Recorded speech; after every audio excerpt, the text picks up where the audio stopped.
बिस्मिल्लाहिर्रहमानिर्रहीम। मेहताब हैदर नए एपिसोड के साथ आपकी खिदमत में हाजिर है। पाकिस्तान और IMF के दरमियान जो होने वाली नेगोशिएशंस हैं, अब वो इस मरहले पे पहुंच चुकी हैं कि पाकिस्तान के साथ IMF with in next 24 to 48 hours में एक मेमोरेंडम ऑफ फाइनेंशियल और एंड इकनॉमिक पॉलिसीज़ पे मबनी एक डॉक्यूमेंट हुकूमत पाकिस्तान के साथ जो है वो शेयर कर देगा।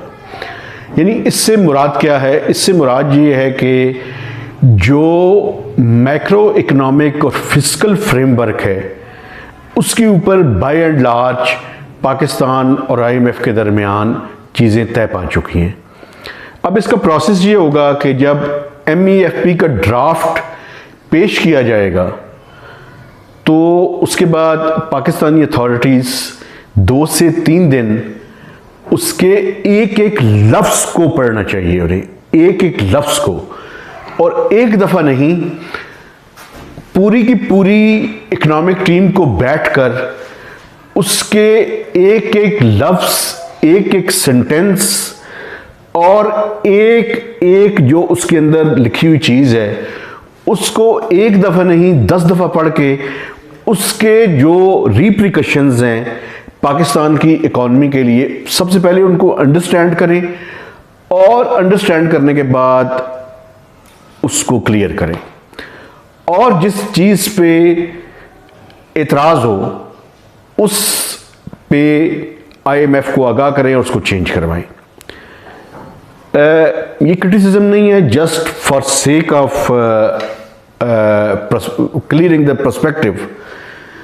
ये जो लास्ट रिव्यू था जो PTI के ज़माने में कंप्लीट हुआ था, छठा रिव्यू जिसको कहते हैं, और उसकी IMF की स्टाफ रिपोर्ट जो है वो IMF की वेबसाइट पे पड़ी हुई है। किसी को भी अगर जाके वो पढ़नी हो तो वो फरवरी में जारी हुई थी, वो जाके पढ़ सकता है।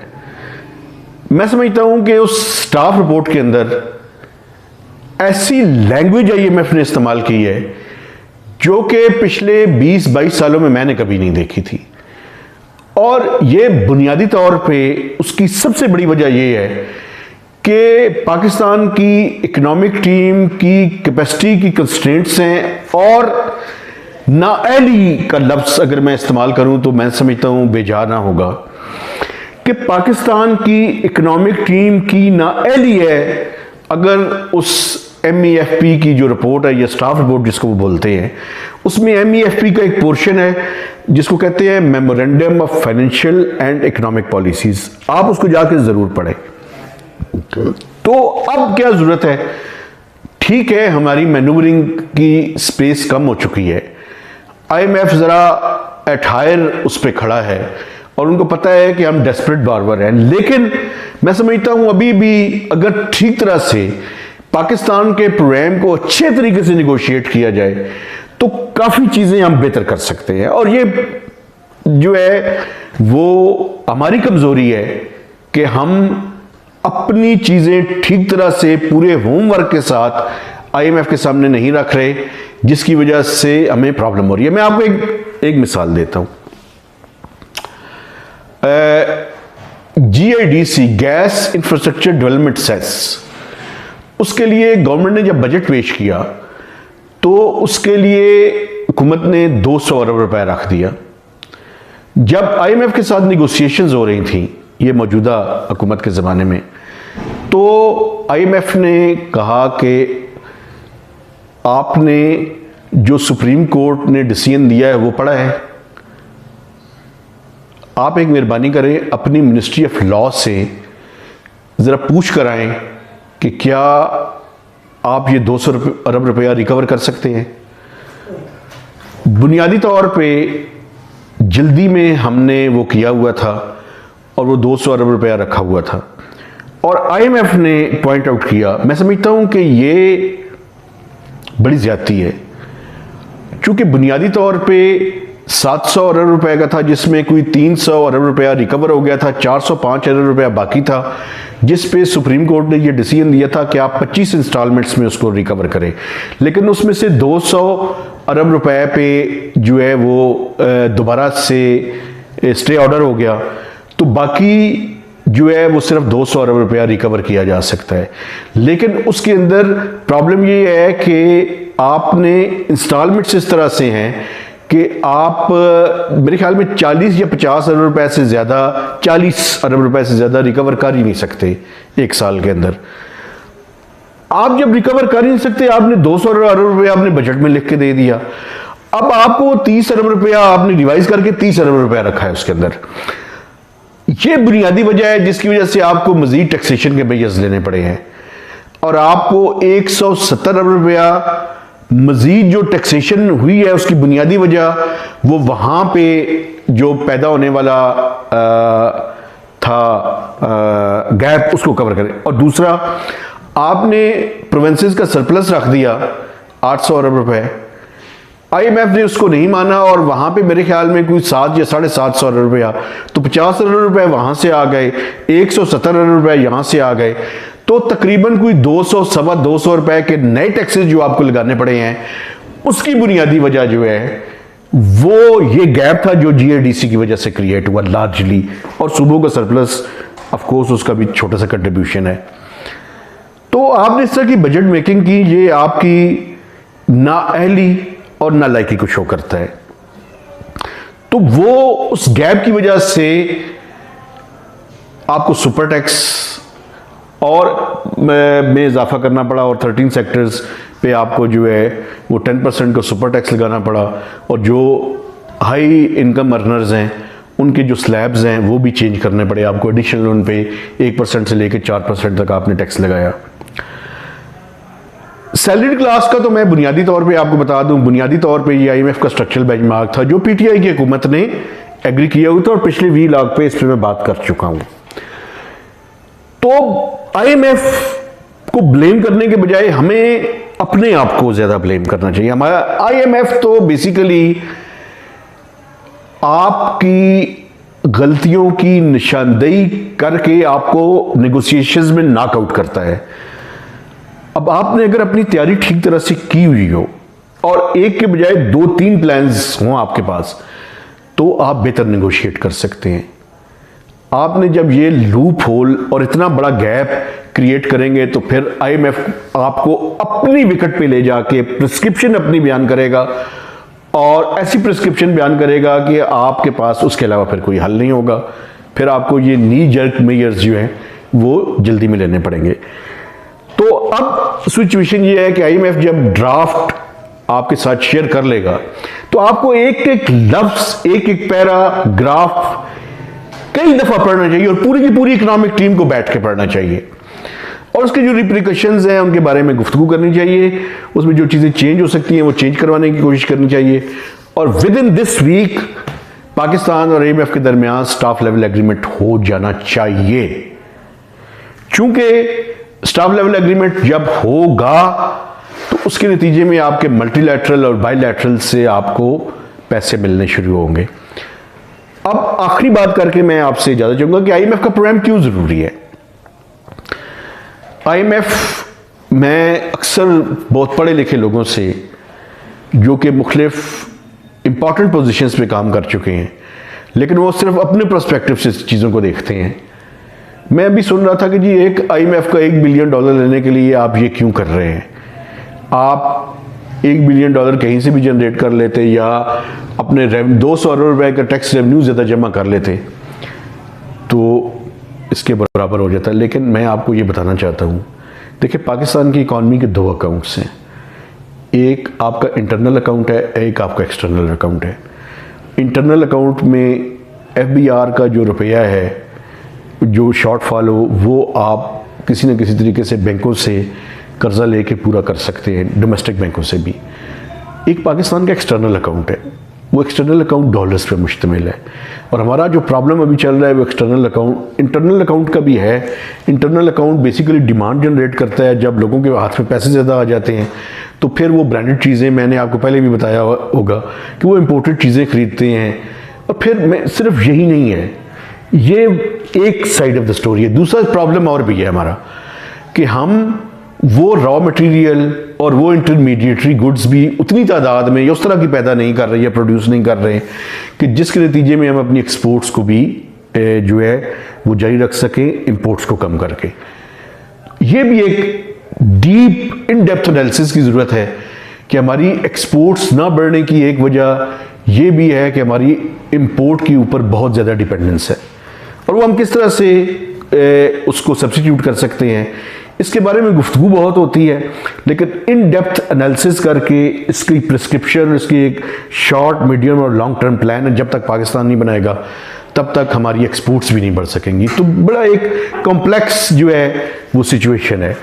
तो इसका मैं कहना ये चाहता हूं कि आईएमएफ का प्रोग्राम ज़रूरी इस वजह से है कि अगले साल का आपकी जो डेट रीपेमेंट्स हैं एक्सटर्नल साइड की, वो कोई $22 बिलियन की हैं।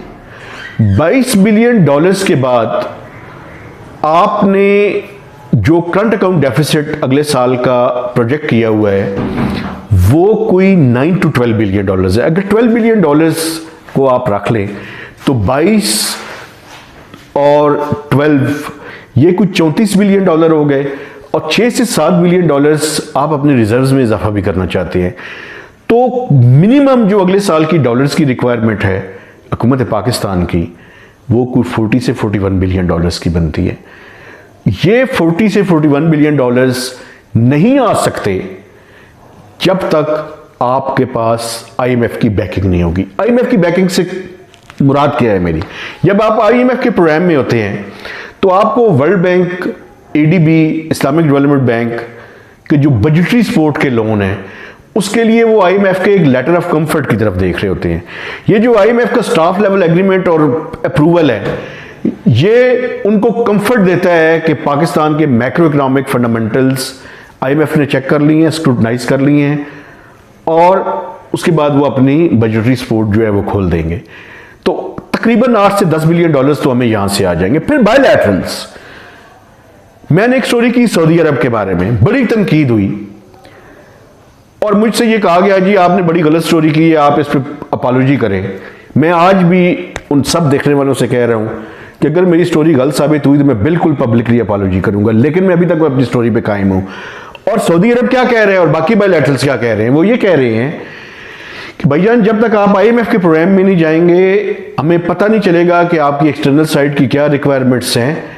तो आप देखिएगा कि सऊदी अरब से हमें उम्मीद है, पाइपलाइन में है चीजें, कि वो जो डेफर्ड पेमेंट पे ऑयल की फैसिलिटी भी मैनेज करके देंगे, डबल करेंगे उसको, और डिपॉजिट्स भी अंडर कंसिडरेशन है एडिशनल 1 से 3 बिलियन डॉलर्स के दरमियान। तो 4.2 पहले है, अगर डबल करें अपनी ऑयल फैसिलिटी को और 1 से 3 बिलियन डॉलर के दरमियान डिपॉजिट्स दें, जो मैंने 8 बिलियन डॉलर का ओवरऑल पैकेज लिखा था, मैं आज भी उस पर कायम हूं कि ये टोटल मिल मिलाकर 7 से 8 बिलियन डॉलर्स के दरमियान होगा। ये 7 भी हो सकता है, 7.5 भी हो सकता है, 8 भी हो सकता है, और अभी तक मैं स्टोरी पे कायम हूं। आईएमएफ का प्रोग्राम होगा तो आप देखेंगे कि चीजें खुलेंगी, और उसके नतीजे में ये जो 41 बिलियन डॉलर्स का मैं आपको फिगर दे रहा हूं, ये फिर उसकी ब्रिज फाइनेंसिंग होगी। इसके अंदर यही है, ये जो स्टाफ लेवल एग्रीमेंट है, इसके अंदर यही है कि वो पाकिस्तान की अगले साल की फाइनेंसिंग जो बायलैटरल से है उस पे भी एक पूरा चैप्टर होगा, और मल्टीलैटरल से है, और उसमें वो बिल्कुल फिगर्स भी देंगे और बताएंगे भी कि कितने रिसोर्सेज कहां से कमिटेड हैं, और अपने तौर पर वो इन सारी चीजों को चेक करते हैं। तो इसलिए चूंकि पाकिस्तान के पास डॉलर्स छापने वाली कोई मशीन नहीं है, तो इसलिए आईएमएफ का प्रोग्राम जरूरी है, और कोई ऑप्शन नहीं है हमारे पास। बातें आप जितनी दिल है करते रहे, कहते रहे, हम अपने पांव पे खड़े हो सकते हैं, लेकिन शॉर्ट टर्म में आपके पास कोई हल नहीं है। हाँ, मीडियम टू लॉन्ग टर्म अगर हम अपनी इकोनॉमिक फंडामेंटल्स को ठीक करें, अपनी रेमिटेंसेस को बेहतर करें, अपने नॉन डेट क्रिएटिंग इनफ्लोज को बेहतर करें, एक्सपोर्ट को बेहतर करें, तो फिर हमारी जो है वो हो सकती है। और एक आखिरी बात और कंट्रोवर्शियल बात, सिक्योरिटी स्टेट कभी भी अपनी एक्सपोर्ट्स को बेहतर नहीं कर सकती, तो पूरे का पूरा पैराडाइम शिफ्ट करने की जरूरत है। एक पाकिस्तान में एक इमरजेंसी लगाने की जरूरत है कि पाकिस्तान की पूरी कौम, एक जर्नलिस्ट से लेकर पाकिस्तान के आर्मी चीफ तक, और आर्मी चीफ से लेकर प्राइम मिनिस्टर तक, और प्राइम मिनिस्टर से लेकर चीफ मिनिस्टर्स तक, और चीफ मिनिस्टर से लेकर गवर्नर्स तक, तमाम की तरह की ब्यूरोक्रेसी वो एक ऐद करे कि हमने सब ने मिलकर इस मुल्क के लिए एक्सपोर्टेबल सरप्लस जनरेट करना है और अपनी एक्सपर्टीज डेवलप करनी है, अपनी कुछ प्रोडक्ट्स को मजीद डाइवर्सिफाई करना है, टेक्सटाइल को भी बेहतर करना है और टेक्सटाइल से हटके भी कुछ चीज़ों को बेहतर करना है और अपनी इन चीज़ों को इस काबिल बनाना है कि इनको एक्सपोर्ट करें, तब तक हमारा कोई हाल जो है वो नहीं होगा। एक आखिरी बात इस पर मैं करके आपसे इजाज़त चाहूँगा। सिंगापुर मेरे ख्याल में 7 से 8 मिलियन लोगों का मुल्क है। मुझे लेटेस्ट मैंने चेक नहीं किया और उनके पास कोई रॉ मटेरियल नहीं है। 500 अरब डॉलर से ज़्यादा की एक्सपोर्ट्स हैं। तो हमें भी कुछ सोचने समझने की शायद मेरे ख्याल में ज़रूरत है। हमारी कितनी? पाकिस्तान की इस टाइम जो एक्सपोर्ट्स हैं वो इस साल गुड्स एंड सर्विसेज को मिलाकर, चलिए मैं गुड्स का ज़्यादा जिक्र करता हूँ, 25 बिलियन डॉलर्स को टच करेंगी और गुड्स एंड सर्विसेज को मिला के शायद 30 बिलियन डॉलर्स तक हम पहुँच जाएं। तो मैं समझता हूँ कि ये इस मुल्क के साथ हम निकलें इस सिक्योरिटी पैराडाइम से और इस मुल्क को एक्सपोर्ट और इकोनॉमिक एक्टिविटीज़ की और सब के सब शोबे जब तक ये काम नहीं करेंगे तब तक एक्सपोर्ट्स नहीं बढ़ सकती। पाकिस्तान में बिजनेस करना, मैन्युफैक्चरिंग के बिजनेस में जाना सबसे ज़्यादा मुश्किल है। हम अपने स्टैंडर्ड्स को बेहतर नहीं कर सके। मसलन मैं जिस इलाके से हूँ वहाँ 7 ऑरेंजेस का बहुत ज़बरदस्त किस्म का एक्सपोर्ट है, लेकिन ना तो हमारे पास वो उस साइज़ का, एक साइज़ का ब्लड माल्टा इसको यहाँ पे कहते हैं, इसको एक साइज़ का माल्टा हमारे पास, और वो मशीनें मिलती हैं जो एक साइज़ का माल्टा। पैकेजिंग हमारे पास ठीक नहीं है, ब्रांड्स हमारे पास हम नहीं डेवलप कर सकें। अगर ऐसा नहीं करेंगे तो एक्सपोर्ट्स भी नहीं बढ़ेंगी और एक्सपोर्ट्स नहीं बढ़ेंगी तो बार बार हमें IMF के पास जाना पड़ेगा। मेहताब हैदर को नए व्लॉग तक इजाज़त दीजिए। खुदा हाफिज़।